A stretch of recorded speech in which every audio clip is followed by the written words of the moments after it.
Alright everyone, today on news that I think is good, but I'm sure that some of my more hardcore far-right fans will disagree. Botswana has legalized gayness, like actually living in a gay partnership. I don't think gay marriage, but the idea that you don't beat or kill people for being gay, I think that happens to be a positive thing. Again, there are some people that disagree with me, oh well. I find that very, very funny. It's not exactly a traditionalist idea to randomly beat and maim people for topical lifestyle differences that don't concern you. If I'm going by the American civic tradition, our first motto is mind your own fucking business and not so many words. So that's what I choose to do. And why did Botswana legalize gay behavior? Because of Trump, oddly enough. Trump, supposedly, it was funny, because this comes only, I think, what was it, 2 weeks ago, there was that one headline in the liberal media about, well, Trump is bad for gay rights. Yes, Trump is the first president, the first Republican president to celebrate Pride Day, but he's bad for lesbian and gay people because reasons. He's scaling back protections. Meanwhile, he's the only U.S. president who started a global initiative to try to promulgate gay rights in other countries. You realize that it's still a crime in half the countries in the world to even be gay. And in a bunch more, gay behavior is still illegal. And only in a small fraction of the world's countries can you get married or be in any legal partnership if you're gay. It's basically just part of the Western world. Hell, the U.S. was late to the party on this. Our country looked like a fucking Swiss cheese for a while there as far as where you could be gay and get a marriage license and where you couldn't be.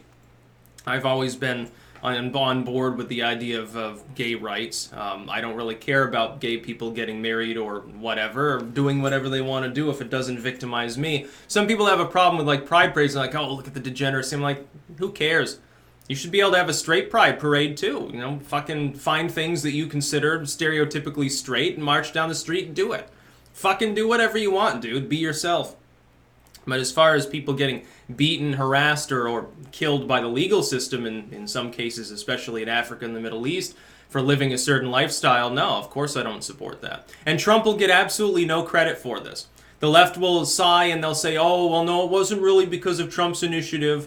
Because Africa's just decided to be on the forefront of gay rights. You know, it's just in a vacuum. Trump and his people had nothing to do with it. It's very sad because there are people here who still think that he's like a rabid homophobe or something like that. He never gave a fuck. Back in the 90s he was asked about these things.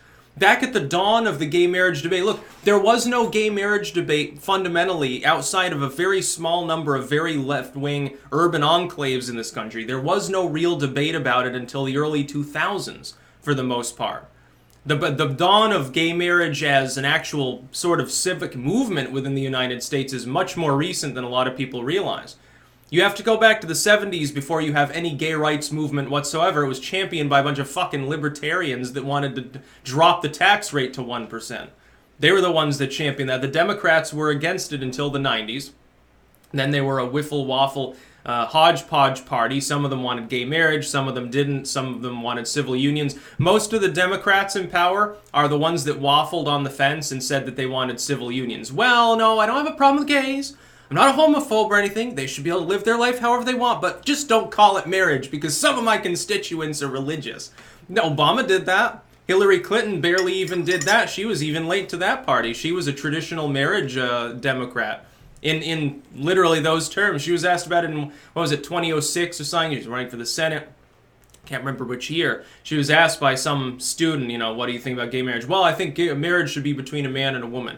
That's what she said, and she was in New York at the time, so keep that in mind. Yeah.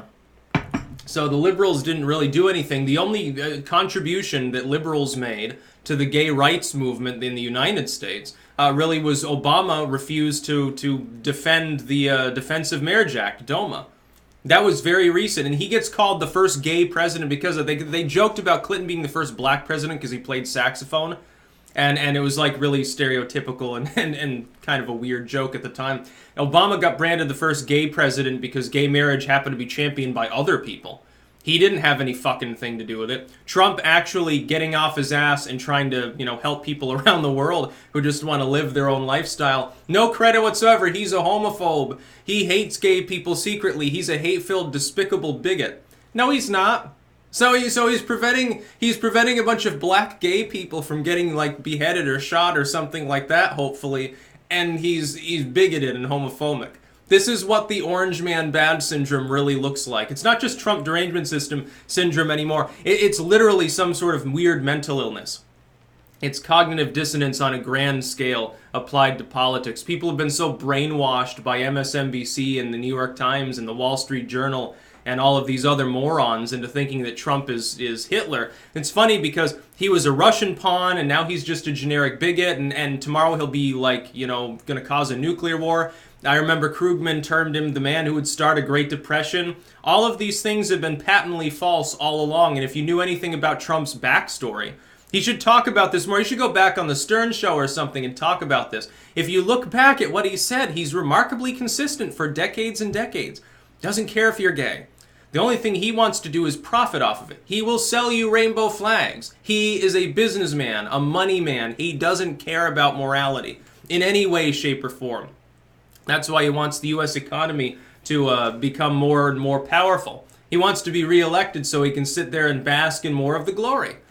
He's a big thinker. He wanted the Triple Crown, and he's getting it. He wanted the ultimate power in the Western world is to become the President of the United States. He's got that. He's got the ultimate money. He's billionaire. Not just millionaire rich, but billionaire rich. That seals the deal there. And he's massively famous. He's been a celebrity in a half a dozen different arenas. With shock radio, pageantry, worldwide wrestling, casinos and gambling, marketing and branding and business, politics. He's got fucking everything. And now he's adding another capstone to his legacy. Hey, secured gay rights in Botswana. And I guarantee that won't be the only country that bends to his initiative. He can rack up the victories here, and there will be at least one slim segment of the electorate that might think on him a little bit more happily after it's all done, after it's all said and done. He's managing to bring civil rights to a group of maligned people in a region of the world that, generally speaking, is not friendly towards homosexuals. There aren't a whole lot of countries in Africa that even tolerate it. Culturally, it's even worse than legally. Legally speaking, in half the countries in the world, you'd be killed or imprisoned for being gay. It's like people always had a problem here in the U.S. of, there's a lot of homophobes here. Yeah, there was gay conversion therapy and, parents would disown their kids and stuff. Legally speaking, though, you weren't executed for being gay. It was never legal to mob and attack someone for being gay.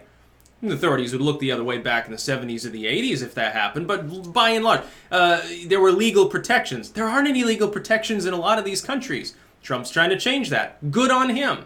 It's a positive thing, and I would say anyone who thinks that it's not positive, like what? You want people randomly... Your idea of a civilized society, like Mo-Westernization or Mo-traditionalist society, is to have like random people getting dragged out and beaten in the streets? Yeah, that doesn't sound civilized to me. I'm sorry, that sounds backwards. That's about all. Peace out.